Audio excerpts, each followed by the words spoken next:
Each morning, consecrate yourself to God for that day.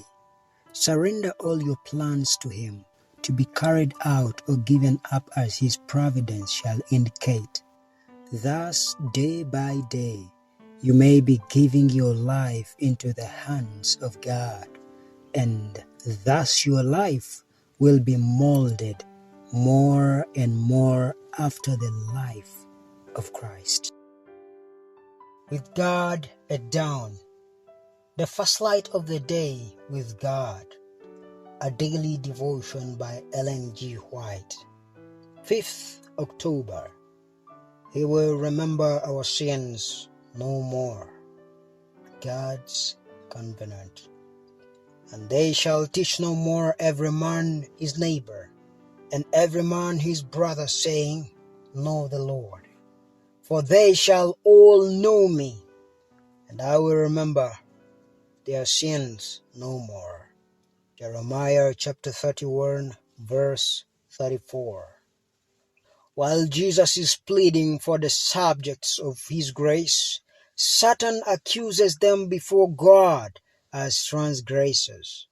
The great deceiver has sought to lead them into skepticism, to cause them to lose confidence in God, to separate themselves from His love, and to break His law. Now he points to the record of their lives, which has dishonored their Redeemer, to all the sins that he has tempted them to commit. And because of this, he claims them as his subjects.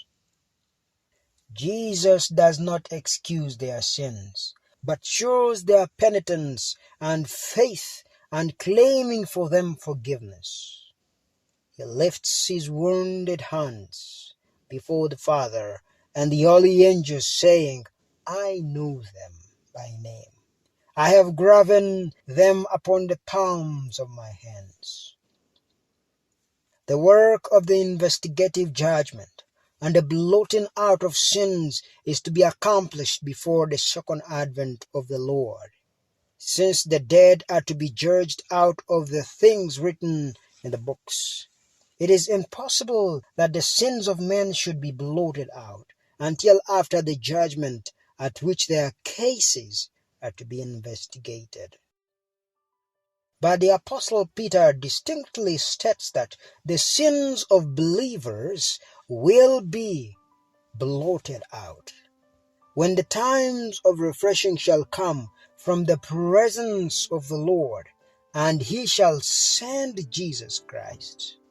When the investigative judgment closes, Christ will come, and His reward will be with Him to give every man as his work shall be.